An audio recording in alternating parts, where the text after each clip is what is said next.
예수님께서 여러 사람들을 가르치실 때 산의 경우에는 산에 가면 약간 평지가 있거나 아니면 그 그리스 원형극작처럼 이 산의 지형을 이용해서 가르치셨고, 이 호숫가에 있는 경우에는 배를 타시고 배 타서 이제 사람들을 바라보면서 가르치셨습니다. 이렇게 가르친 이유가 있습니다. 그 당시에 이렇게 마이크가 없어서 육성으로 모든 걸 전달해야 됐기 때문에 그 지형이나 바람을 이용해서 이렇게 가르치셨습니다. 마태복음 5장 1절을 보니까 예수께서 무리를 보시고 산에 올라가 앉으시니 제자들이 나온지라. 산에서 가르치셨습니다. 그래서 5장부터 7장까지를 우리가 산상수훈이라고 이렇게 부릅니다. 근데 마태는 예수님께서 지금 산에서 가르치신 이 내용을 더 특별한 의미를 부여합니다. 마태는 이 구약의 성취라는 관점에서 마태복음을 제가 기록했다고 제가 말씀을 드렸죠. 지금 마태는 지금 예수님과 모세를 연결하고 있습니다. 이 모세와 예수님은 닮은 점이 좀 많이 있습니다.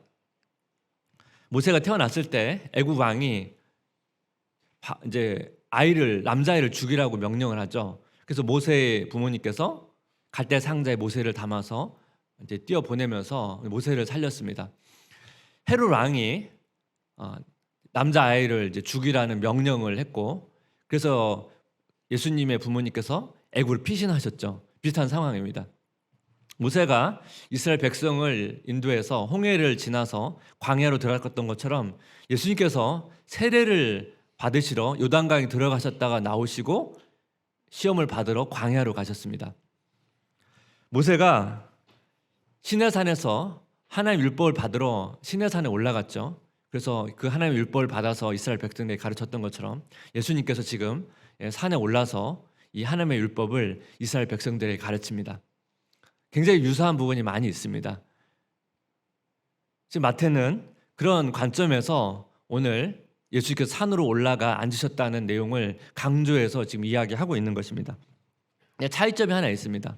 모세는요, 하나님 율법을 받아서 어떻게 보면 그걸 받아서 그냥 전하는 입장이라면, 예수님은 자신이 말씀이시기 때문에 쉽게 하면 저자 특강을 지금 하고 있는 것입니다. 그런 부분에서 모세는 예수님의 그림자 같은 존재이고 예수님은 모세를 성취하는 존재로서 오늘 훨씬 더 큰 의미를 가지고 있다고 볼 수가 있습니다. 그 팔복은 그 산상수훈 전체의 이제 서론에 해당이 됩니다. 이 산상수훈 전체의 주제가 뭐냐면 이 하나님 나라의 백성을 어떻게 살아야 하는가, 이게 주제라면 팔복은 하나님 나라의 백성은 누구인가를 다루고 있습니다. 그러니까 하나님의 나라의 백성이 어떻게 살아가야 되는지를 먼저 설명하기 전에 하나님 나라의 백성이 어떤 존재인지 정체성을 정의를 내리고 있다는 것입니다. 그래서 8개의 주제로 이 하나님의 나라의 백성을 정의를 합니다. 근데 하나님 나라의 백성을 정의하는데 이 복 있는 사람으로 정의를 합니다. 그래서 원래 이 문장이 복이 있다 이렇게 문장이 시작됩니다. 한글 성경은 그렇진 않죠. 근데 원래 문장은 복이 있다로 시작합니다. 시편 1편에 보면 복 있는 사람은 이렇게 시작하는 것처럼 비슷한 연결점이 있습니다. 이 복이라는 단어가 어떤 의미냐면 행복을 유지하고 있는 상태라는 의미를 가지고 있습니다. 근데 이 팔복은 보통 세상이 말하는 이 행복이라는 관점과는 조금 다릅니다. 그래서 먼저 이 복에 대한 일반적인 관점을 좀 다룬 다음에 오늘 첫 번째, 이 마음이 심령이 가난한 자가 어떤 사람인지를 좀 정의하면 좋겠습니다.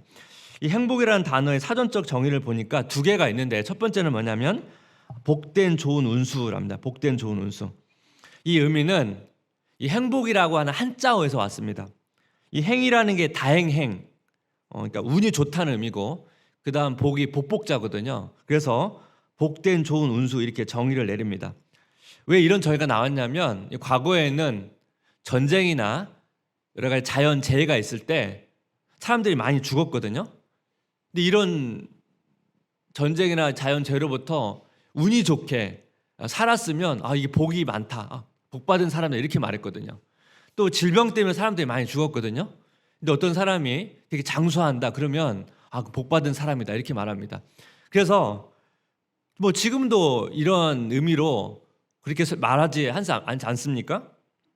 그러니까 행복의 첫 번째 정의는 이 행복할 수 있는 조건에 대한 얘기입니다. 조건. 이런 조건이 되면 그 사람은 행복한 사람이다. 이런 의미를 가지고 있죠.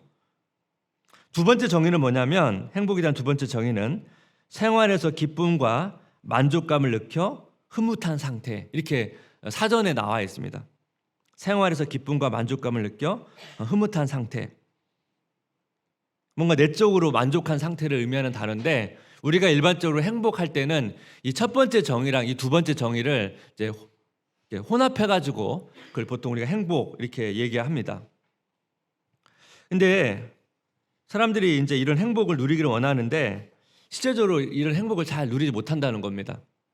올해 그 세계 행복 보고서에서 전체 150개 나라 중에서 한국이 89위에 해당됐습니다. 그러니까 한국 사람들이 전 세계 인구 속에서 그렇게 행복감을 많이 누리지 못하는 쪽, 어떻게 보면 이제 뒤쪽에 해당되거든요. 그러면 왜 사람들이 이 행복을 잘 누리지 못할까? 두 가지 정도 이유를 정리해 볼 수가 있는데, 첫 번째는 뭐냐면 다른 사람과 비교한다는 것입니다. 다른 사람과 비교한다. 자기가 없는 것을 다른 사람이 가지고 있으면 그 사람을 부러워하고 그것을 추구하고 결과적으로는 그 사람과 비교하면서 자기가 행복을 잘 누리지 못한다는 것입니다. 그 세네카라는 사람의 명언이 있는데 보십시오. 인간은 단지 행복한 것을 원하는 것이 아니라 남들보다 더 행복하기를 원한다. 그런데 우리는 무조건 남들이 자기보다 더 행복하다고 생각하기 때문에 남들보다 행복해지기 어려운 것이다.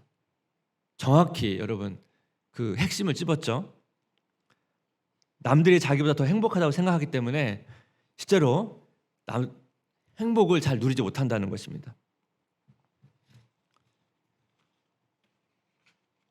우리가 되게 행복한 생활을 지내다가 그 동네 아줌마들 모임 갔다 오면 행복함이 싹 사라지거든요.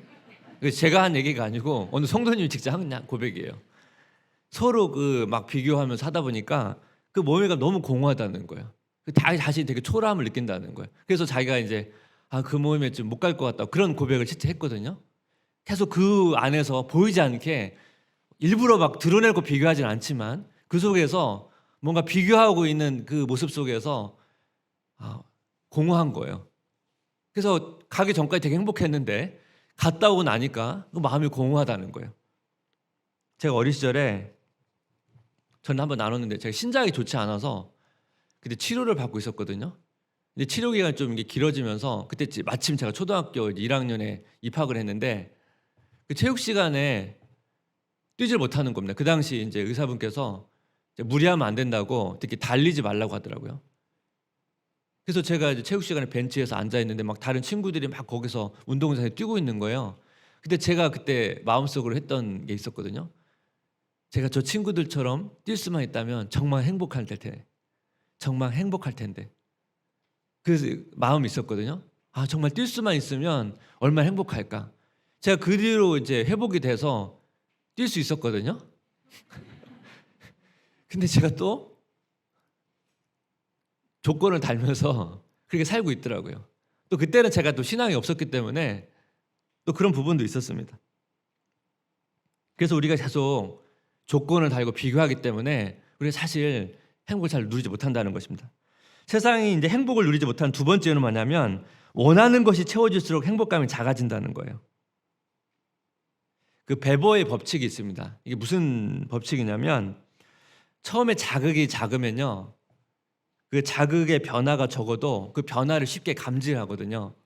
근데 처음에 강한 자극을 받으면 그 다음에 약한 자극이 오잖아요. 그러면 그 작은 자극에 반응하지 않는다는 거예요. 좀 쉽게 예를 들면 배고픈 사람이 빵 한 조각을 먹으면 되게 행복해요.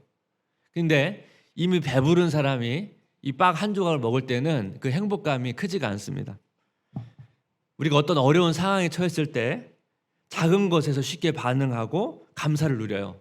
근데 우리가 좋은 환경 속에 거하면 거할수록 뭐예요? 이 행복에 대한 기준이 계속 올라가기 때문에 행복을 느끼는 능력이 떨어진다는 것입니다. 그래서 너무 이미 행복을 잘 누릴 수 있는 조건과 환경 속에 살고 있음에도 불구하고 그 행복감을 잘 누리지 못한다는 겁니다. 이런 이유들 때문에 행복을 잘 누리지 못한다는 것입니다. 한국 사람들이 행복을 누리지 못하는 것도 다 이런 이유 때문에 아닌가 생각합니다. 오늘 예수님께서 이 행복이라는 정의를 새롭게 내리는데 보통 세상에서 말하는 정의가 어떤 차이점이 있는지를 한번 보면 좋겠습니다. 첫 번째 복의 정의, 마음이 가난한 자는 복이 있다는 겁니다. 마음이 가난한 자는 복이 있다. 마태복음 5장 3절 보니까 심령이 가난한 자는 복이 있나니 천국이 그들의 것이며, 누가복음에서는 이제 가난한 자로 표현을 하거든요. 예수님 당시에 또 초대교회 성도들은 대체적으로 대부분 가난한 사람들이 많았습니다.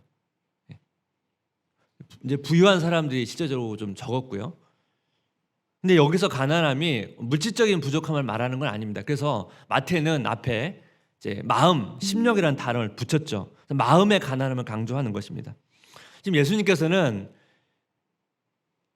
그 당시에 가지고 있던 행복의 정의를 뒤집어 버렸어요. 세상은 마음이 가난한 사람을 불쌍히 봅니다. 그걸 행복하다고 생각하지 않아요. 로마 사람들은 뭐 물질적인 가난함은 물론 이 마음이 가난한 것을 나약한 사람을 생각해요. 로마 사람들이 추구하는 가치에 해당되는 종류가 아니에요. 근데 예수님께서 지금 마음이 가난한 사람이 복이 있다는 거예요. 되게 파격적인 주장이거든요. 그럼 마음이 가난하다는 게 뭐냐? 쉽게 정리하면 이런 거예요. 어떤 결핍 때문에 하나님을 의지하거나 하나님을 바라보는 상태예요. 이게 이제 마음이 가난한 거예요. 결핍 때문에 하나님을 의지하는 모든 사람은 다 복 있는 사람이라는 거예요. 그러니까 우리는 다 뭔가는 결핍이 있잖아요. 뭐 물질적인 결핍이 있든지, 뭐 영적인 결핍이 있든지, 관계적인 결핍이 있든지, 우리는 다 뭔가 다 결핍은 하나는 다 하나 이상은 있단 말이에요. 그 결핍 때문에 하나님을 의지하고 하나님을 바라보는 모든 사람은 다 복 있다는 거예요. 그래서 이 복음은 이 복의 개념을 확장해 버리는 겁니다. 복이 아니라고 생각했는데 그걸 복이라고 말하는 거예요. 내가 결핍이 있고 되게 초라한 존재라고 생각했는데 하나님을 바라보면 복 있는 사람이라는 거예요. 이것이 지금 예수님께서 주장하는 핵심적인 내용입니다. 그래서 바울도 에베소 성도들을 향해서 네가 얼마나 복 있는 존재인지를 강조합니다. 에베소 1장 3절 한번 같이 읽어볼까요? 찬송하리로다 하나님 곧 우리 주 예수 그리스도의 아버지께서 그리스도 안에서 하늘에 속한 모든 신령한 복을 우리에게 주시되, 하늘에 속한 모든 신령한 복을 우리에게 주셨다고 말해요. 그러니까 상황과 환경에 관계없이 너희가 이미 엄청난 복을 받은 존재라는 것을 알라는 거예요. 첫 번째 복, 두 번째 정의는 뭐냐면 마음이 가난한 자는 지금 천국을 경험한다는 거예요. 마태복음 5장 3절 보니까 심령이 가난한 자는 복이 있나니 천국의 그들의 것이며, 여기 시작은 현재형이에요. 마음이 가난한 자는 천국을 지금 소유한다는 거예요. 우리가 좀 오해하는 게 있어요. 우리가 뭔가 결핍이 되면 결핍이 채워져야 그래야 복 받은 거라고 생각해요. 그렇지 않다는 거예요.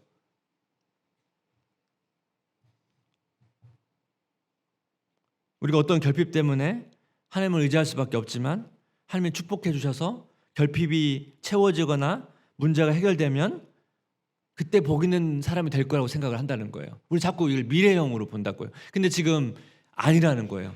이미 천국을 소유한 사람이라는 거예요. 예수님은 지금 제자들이나 백성들에게 그 당시 여러분 정치적으로는 외세의 지배를 받았고 경제적으로는 워낙 세금이 많아서 백성이 되게 힘들었습니다. 또 종교적으로도 워낙 그 당시 제사 제도가 부패했기 때문에 사실 성도들이 제사를 드리고 싶어도 제사를 제대로 드리지를 못했어요. 제사를 드리려면 너무나 힘들어요. 이 제물을 사가지고 가는 게 어려워요. 그런 상황 속에 있는 예배조차도 제대로 드리기 어려운 백성들을 향해서 지금 뭐라고 말하는 겁니까? 가난한 마음을 가지고 오라는 거예요. 그러면 천국이 너희 것이라는 겁니다. 너의 상황과 관계없이 너희가 천국을 경험할 수 있다는 것입니다. 제가 어린 시절에 전에도 한번 말씀을 드린 것처럼 제가 교회를 이제 마음대로 다닐 수 없어가지고 이제 몰래 이제 신앙생활을 했습니다. 그래서 제가 뭐 화장실 가서 성경도 읽고, 그래서 제가 사실 다른 믿는 가정의 자녀들을 되게 부러워했어요. 교회도 마음대로 갈 수 있고, 성경책도 집에서 마음대로 읽을 수 있고, 부모님이 기도도 해주고, 저는 그런 상황이 아니었기 때문에 사실 그때 그 정말 하나님 앞에 진짜 가난한 마음으로 갔거든요. 근데 제가 그때 당시는 그렇게 영적으로 제가 이렇게 막 깊이 알지 못해가지고 그게 복이라고 생각하지 않았어요. 근데 제가 돌아보니까, 시간이 지나 보니까 그 어린 시절에 정말 가난한 마음을 가지고 하나님 의지하면서 눈물로 기도하며 그 시간이 진짜 복이었구나라는 생각을 제가 지나고 나서 알았어요. 그때 되게 힘들고 그렇게 하나님 앞에 나아갔던 그 시간이었는데, 돌아보니까 오히려 제가 환경이 더 좋아지고 마음껏 신앙생활을 할 수 있었던 그 시간을 돌아보니까 오히려 모든 환경이 열렸을 때는 제가 그 정도로 마음이 가난하지 않은 거예요.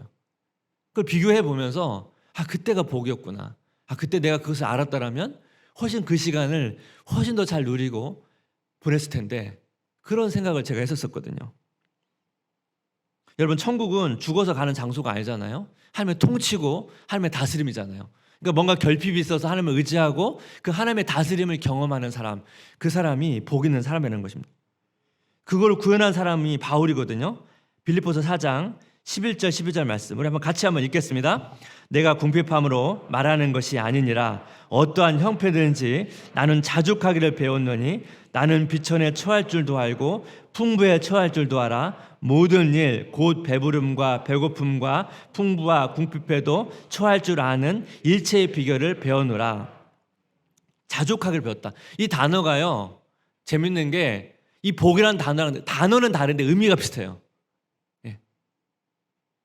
그러니까 사도 바울은 지금 뭐예요? 난 어떤 형편이든지 난 이 복을 누리는 걸 배웠다는 거예요. 의미가 같아요. 거의 같아요. 그러니까 자족이라는 것은 어떤 상황이든지 행복을 누리는 거잖아요. 그러니까 이 복 있는 사람이랑 같은 단어거든요. 사도 바울은 이걸 배운 거예요. 이 비결을 안 거예요.